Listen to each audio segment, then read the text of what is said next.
JPAC okwu anya ọnụ isi from now to August na aka m na-abụ ga-agha ofu aka eburu m naba Abuja as a kidnapper mbụ as a criminal mbụ enyi gị nwoke mere nke ya early this year na ọ na-amasị ha n'ọkpa m rie n'ọnụ na enyekwe m koku m jebe mmemme mụ na okwa ya anya ọfụma na from now till end of this year na mma afụ something ọkpọ m afọ mgbe o kwuru ya adịmakpọkwana ya afọ wee kwuo ya mana ọ mụ ka ọ gwa nke gị na-awụ from now to August na aka m na-abụ ga-aghọ m ofu aka self-centered people, selfish people.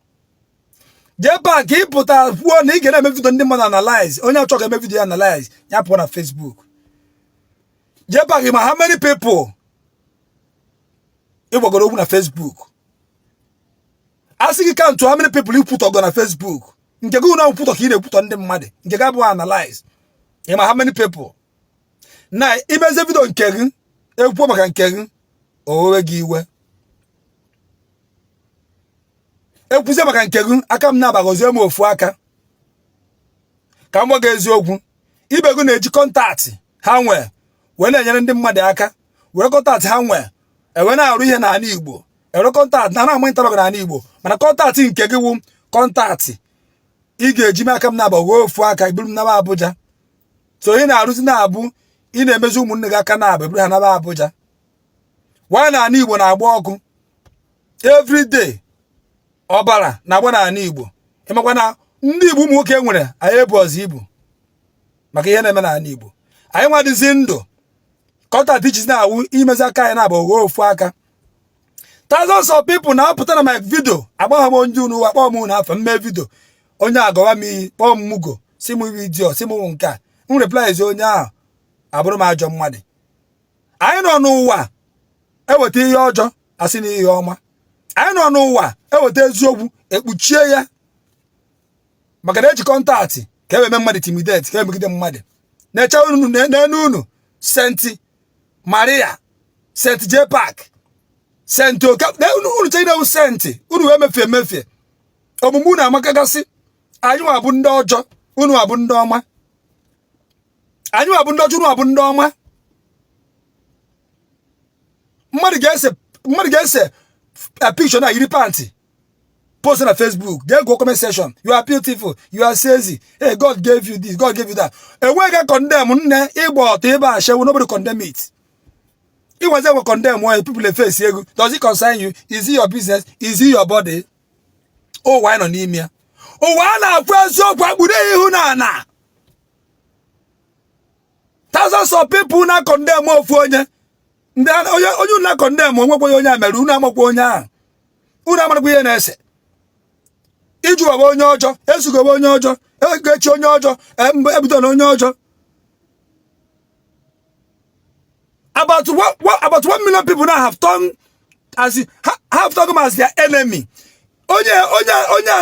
onye esi no enemy gị ime onye ọwụ ịma ha onye mbụ amara m onye ibu ama m village gị ma village m you don't know anything about me mụ na gafu bụ one day mana abụrụgo m your enemy gịnị mere m your enemy na m kwuru my own opinion ị bịago n'iche nye m correction ị were insult bịa oge mụ adị mụ ime accommodate insult gị mụ ime accommodate insult you first insult me and I insult back I'm your enemy ịpụzi na-agbasazi ozi ọma iji ụwa onye ọjọọ iji ụwa bụrụ ezigbote mmadụ onye ị na-asị na ọ bụrụ ezigbote mmadụ ịma ọgbọ onye ọwụ gị na-eme ọgbọ biznes oji ọgwọ fon nọmba gị ji ofon nọmba ya ịma onye one on one gị nwere chikogo na onye ahụ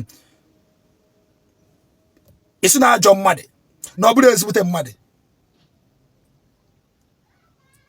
ụwa nọ n'ime ụwa na-agbafu eziokwu ekpudo ya ihu na ana were asị mere eziokwu JPAC ị na-arụzi iwe onye kwuo okwu aka ya na-aba aghọ ofu aka eburu ya naba Abuja otu isi na ị ga-eme m enyi gị nwoke sikwa mụ na mụ na-ewe onwe m anya na m meririri n'ọrụ nzọrọ n'ọkpa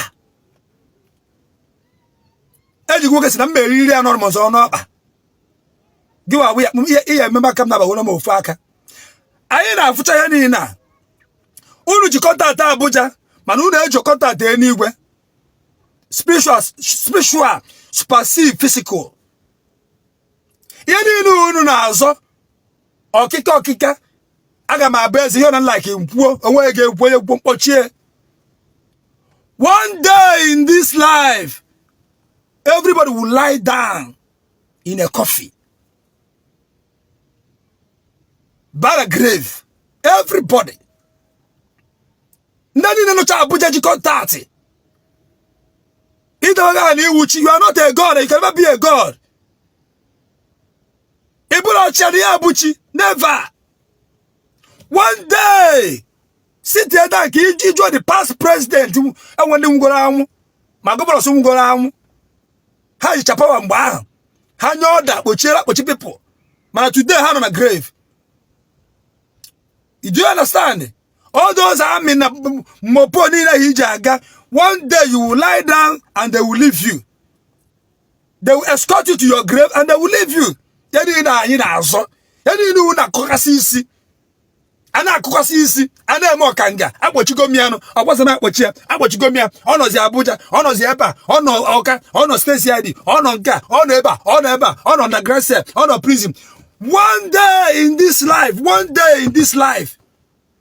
all of us will lie in a coffin inside grave. Power guy wants a big affair. Power guy here is a anything. I want to be landlord no one your tenant. I don't know what hand over. We pursue with a hand over. And you must give account of your life. Oba work go biro. I want to was I naga. Makandina so nya nwo bi wo so. Deceive we magede. Anyị nwere ofe nke ọzọ. Anyị nwere ofe nke ọzọ. Onye nwe je ofe nke ọzọ. One day in this life, ọ ga-adụ me. Ma ndị ji contact, ma ndị ji yaji, ma ndị ji contact Abuja, ma ndị ji number president, ma ndị ji governor, ma ndị ji get senator. One day you will lie down lifeless. N'ime coffee inside grave. But you are going to give account of him. The legacy people will ime ndị mmadụ aka ha na ba ofu aka. All the legacy you keep aka ha na ba ofu aka. Ha nọ na prison, ị nọ na your comfort zone na another AC. Ị na-etuzi ọnụ agbochigo m onya, agbochigo m onya, agbochigo m onya. Igwe niile agacha n'ụzụ enweghị kowere ndụ ya n'enu. Ibe gị na-eme ọkanga ka ha si eburisi ndị mmadụ ọkanga ị na-eme ya kpọrọ ije ụwa mee ya ka ya na-aba ofu aka. Jeba ga okwu anya ọnụ ijiro kọntaktị enigwe iju kọntaktị mmadụ enwe ndị ji kọntaktị enigwe spiritual passive physical ha bụ ya adịbe m kọntaktị maka a lot of people a lot of bunch of individual people na-abịa na asị m I'm not a content creator, I'm a messenger. And you cannot shut my mouth up. When I make a allegation, I will not lay false accusation on you. Man, you put up on my career. I work back up go to Waraki. Even when I'm out of the ebune. Even I'm out of the ebune, man, if we're out, sin I'm out on the ebune. Can we get a young latter or the big motor? Even I will confess here, name when I'm out of the ebune. Then you see the one has it. Now, if we're out, carry a big motor, I'm a big motor. Today, back up one. How many times you can court? One day, this life, everybody will lie lifeless inside coffee, inside grave. How about you? Abuja. Oh, God, forget about Abuja and all those things. Man, now Abuja, man, do one, man, that's sort of one day will enter inside everybody will die one day. I want it's only God. Thank you for watching. Please subscribe on this channel, share this video, like and comment, drop your thoughts in the comment section. Thank you and God bless you.